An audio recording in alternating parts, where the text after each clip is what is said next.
presidente da Ucrânia faz discurso em reunião da União Europeia em Bruxelas. Fala sobre o curso da guerra e as necessidades ucranianas. Luca Bassani volta ao Fast News para falar da visita de Zelensky. O dia de hoje também ficou marcado pela visita do presidente ucraniano Volodymyr Zelensky ao Parlamento Europeu. Se encontrou com a presidente do Parlamento, Roberta Metsola, e pediu para que a Ucrânia tenha o processo de adesão ao bloco acelerado. Ele disse que se sente muito agradecido por toda a ajuda financeira, ideológica e militar que a União Europeia e os diversos países que a compõem têm oferecido nesse momento, mas que é fundamental para que o povo ucraniano se sinta seguro, fazer parte da União Europeia e que esse processo de adesão, que nós sabemos que é muito burocrático, seja acelerado, abrindo exceções em alguns pontos para o país, que passará logo mais a ter um ano de guerra dentro do seu território. Nós vemos que Zelensky fez acusações diretamente à Rússia, chamou Vladimir Putin de ditador e disse que o país quer aniquilar o modo de vida europeu. Este modo de vida que ele acredita que representa grande parte dos ucranianos que querem uma nação moderna e democrática. Nós sabemos, todavia, segundo muitos analistas, que a chance de que o processo seja acelerado, considerando a crise econômica e agora também a própria guerra, que muito remotamente a Ucrânia vai ter alguma vantagem na adesão ao bloco europeu, considerando também que há países que estão à espera 5, 7, até mesmo 10 anos para que o mesmo aconteça. De qualquer maneira, continuaremos também olhando todas as repercussões e atualizando a nossa audiência. Da Turquia, Luca Bassani. Para falar sobre o conflito entre Rússia e Ucrânia, mais uma vez conosco aqui no Fast News, vamos conversar com o jornalista Luiz Kawaguchi. Kawaguchi, boa noite, seja bem-vindo. Boa noite, é um grande prazer. Prazer é nosso. Bom, Kawa, o presidente Volodymyr Zelensky viajou e se encontrou com líderes europeus na Bélgica. Disse que alguns acordos sobre repasses de armas foram estabelecidos, mas ainda não vieram a público. Por que os europeus começaram a negociar com os ucranianos a portas fechadas? Isso chamou bastante a atenção. Diversos parlamentares europeus falaram que a partir de agora as negociações elas fluirão de uma forma mais fácil se elas não tiverem essa publicidade que estão tendo até agora, ou seja, se elas ocorrerem a portas fechadas. O presidente Zelensky disse que alguns acordos já foram fechados e já propositalmente já não disse o que estava sendo negociado.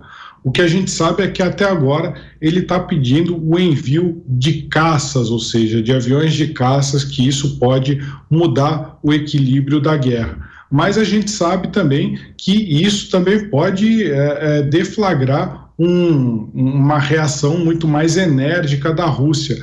A Rússia disse recentemente, o presidente Vladimir Putin e seus assessores disseram recentemente que está cada vez menos clara a linha divisória entre a ajuda que os países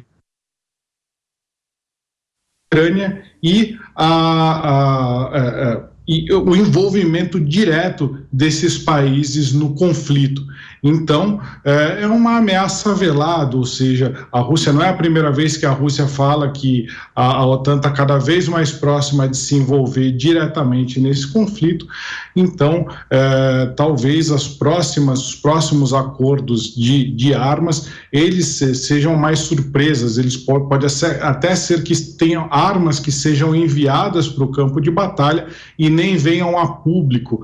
Isso aconteceu, por exemplo, na Guerra da Coreia, quando os Estados Unidos e Rússia entraram em guerra nessa guerra de procuração, e a aviação americana e a aviação russa se enfrentaram nos céus da Coreia. Isso só foi revelado muitos anos depois, ou seja, era um segredo de guerra. É provável que talvez isso possa acontecer na Ucrânia em relação a aviões de caça e em relação a mísseis de longo alcance, porque se os países ocidentais anunciam que estão mandando mísseis de longo alcance que podem atingir cidades dentro do território russo, não aquele território que eles disseram que anexaram, mas dentro do território original russo, ou mesmo o uso de aviões de combate, talvez isso obrigue o presidente Putin a tomar iniciativas mais drásticas até para dar uma resposta para o seu público interno, porque ele já falou diversas vezes que não aceitaria que a OTAN enviasse esses aviões de caça.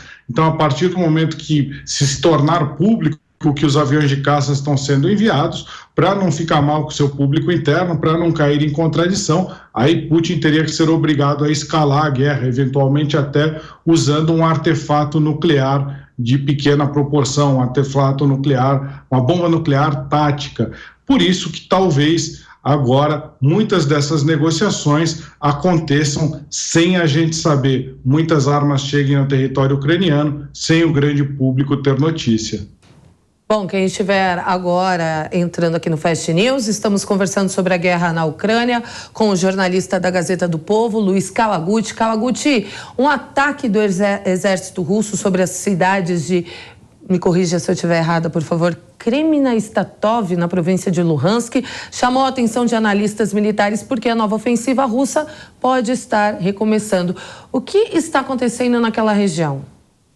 Exatamente, nós pronunciou direitinho. A única questão é que são duas cidades, eles costumam se referir como se fosse uma mesma região, por isso é normal se pronunciar esses dois nomes juntos, Kremina e acho que é Statova, eu também tenho um pouco de dificuldade, Statova, são províncias que ficam, são cidades que ficam na fronteira entre a província de Luhansk, que é a província mais a leste da Ucrânia, aquela que está mais na mão da Rússia, e a província de Kharkiv, que é uma província que fica no nordeste, que chegou a ter uma boa parte do seu território invadido pelos russos, mas foi retomado na contraofensiva ucraniana que começou em setembro do ano passado e foi praticamente até dezembro.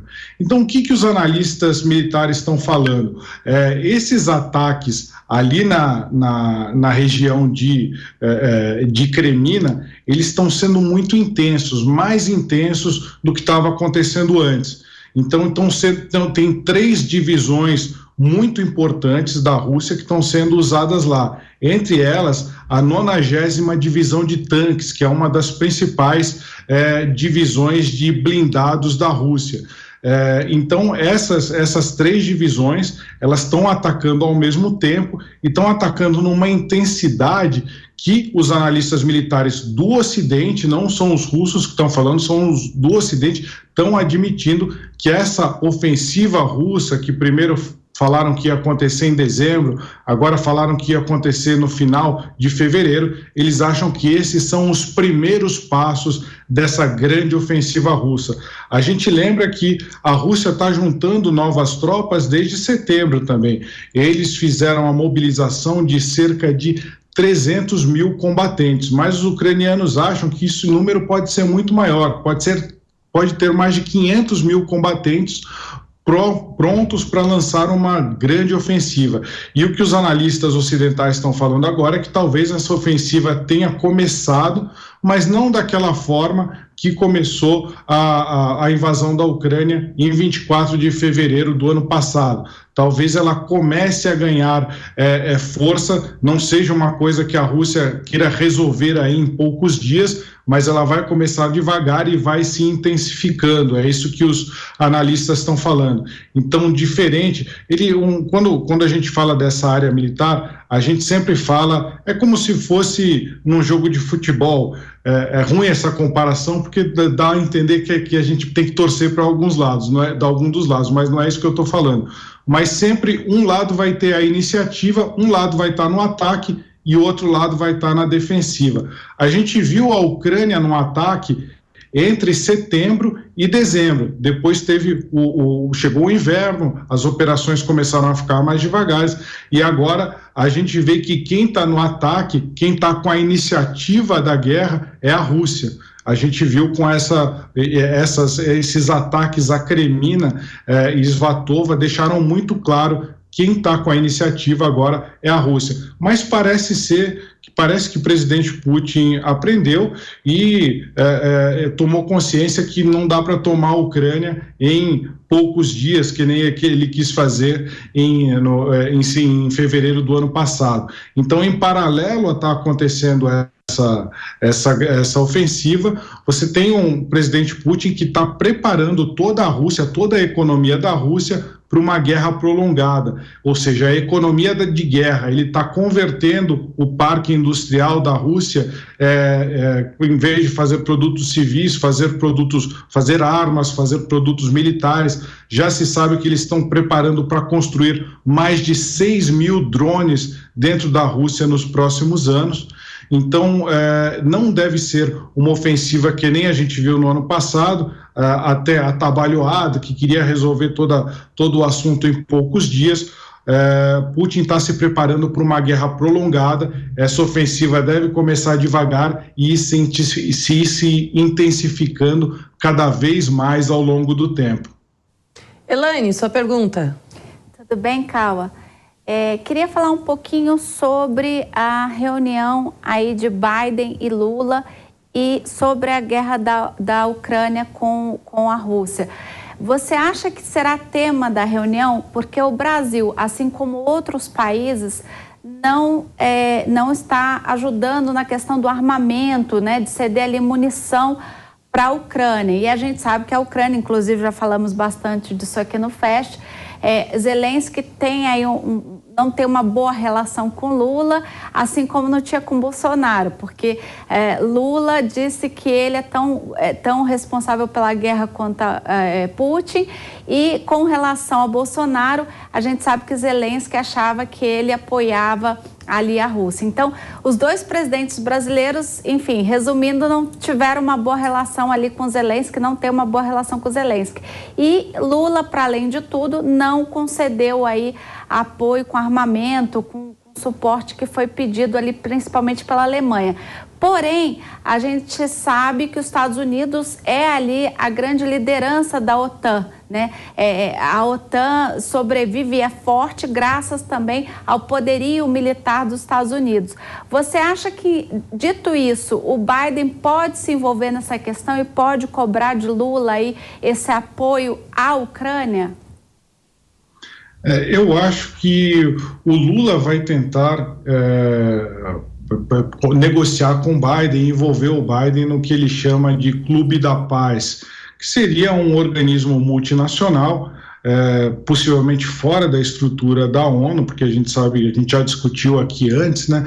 A doutora bem lembrou que a ONU não está sendo aí suficiente para resolver esse tipo de questões, mas o Lula talvez ele proponha um organismo internacional chamado Clube da Paz, para tentar negociar essa paz na Ucrânia. Esse Clube da Paz, ele também pretende usar para beneficiar os aliados dele, países aliados dele na América Latina, como, por exemplo, Cuba e a Venezuela. Ele vai tentar distensionar as relações entre os Estados Unidos e Cuba e Venezuela. Então, esse Clube da Paz não é só para ajudar a Ucrânia, é para ajudar os aliados do presidente Lula, mas faz parte aí de uma iniciativa do Lula que a gente vê desde dos seus primeiros governos, ele querendo tornar o Brasil mais relevante no cenário internacional. Mas, como você bem colocou, a Ucrânia não aceita. O presidente Lula vê com muita desconfiança a postura do presidente Lula. Primeiro, por ele ter culpado o Zelensky pela guerra. Então, o Lula foi colocado numa lista negra já, então foi riscado da lista de possíveis negociadores, isso já faz muito tempo. Ele também se recusou a enviar as armas que os ucranianos pediram. Claro que se ele enviasse as armas, ele ficaria mal com a Rússia e também não poderia ser um negociador, mas é muito improvável que qualquer negociador, seja o Lula, seja o Erdogan, seja qualquer presidente, nesse momento, consiga negociar a paz entre Rússia e Ucrânia, porque ainda tem muita coisa para se desenvolver no campo de batalha. A gente tem aí uma ofensiva russa começando agora. O presidente Putin nunca vai sentar na mesa de negociação antes dele exaurir ao máximo essa ofensiva que ele está lançando. Ele vai tentar capturar o máximo de território que ele conseguir para só depois, talvez, se engajar em negociações de paz. Já do lado ucraniano, eles não vão ceder nenhum tipo de território, porque desde o começo da guerra o presidente Zelensky disse que não cederia território à Rússia. Então a gente já viu o Macron, da França, a gente já viu o Erdogan tentando negociar. Eu acho muito improvável que nesse momento o Lula consiga alguma coisa. Não é impossível, mas é altamente improvável nesse momento. Por fim, Kawaguchi, a SpaceX do bilionário Elon Musk limitou o uso de seus satélites para a Ucrânia. Isso porque a tecnologia vinha sendo usada para fins militares. Como é que os ucranianos estavam usando os satélites da SpaceX, Kawa? Isso é muito curioso. O que a SpaceX fez? A SpaceX tem redes de pequenos satélites até alguns do tamanho de uma bola de futebol, assim, mas eles têm uma quantidade muito grande desses satélites no espaço. Então esses satélites conseguem prover internet para regiões que não têm antenas de celulares, que não têm as conexões por fio, por fibra ótica. Isso tem sido vinha sendo muito utilizado ali no campo de batalha ucraniano. A SpaceX fornecia algumas antenas pequenas também, de um pouco menos de 1 metro de diâmetro, que eles instalavam junto a torres com um gerador de energia elétrica. Então, você conseguia ir para uma cidade que estava sem nenhuma infraestrutura, botava essa antena, apontava ela para o satélite e botava um retransmissor comum de sinal de celular, como se fosse uma antena dessas de celular que a gente tem aqui no Brasil, as milhares. E aí as pessoas ficavam em volta dessa antena e conseguiam usar os seus telefones celulares conectados à rede do bilionário Elon Musk. Eu mesmo presenciei isso diversas vezes, principalmente quando eles libertaram a cidade de Kherson. Quando os ucranianos libertaram a cidade de Kherson, no sul, as pessoas estavam há semanas sem internet.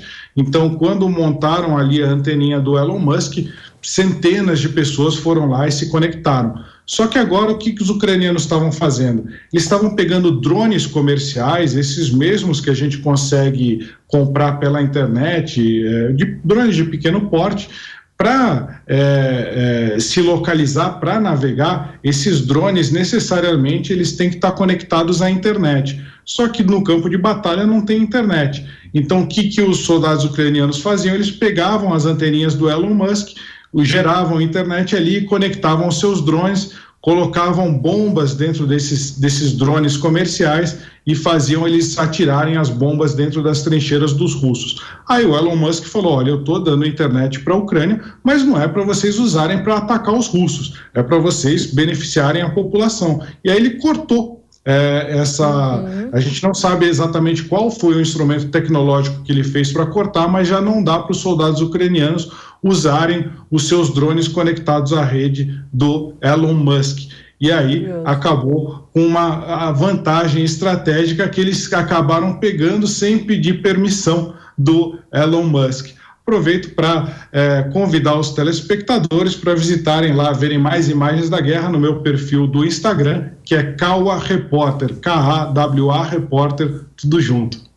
Tá certo, Kawaguchi, brigadão mais uma vez, boa noite para você. Boa noite. Boa noite.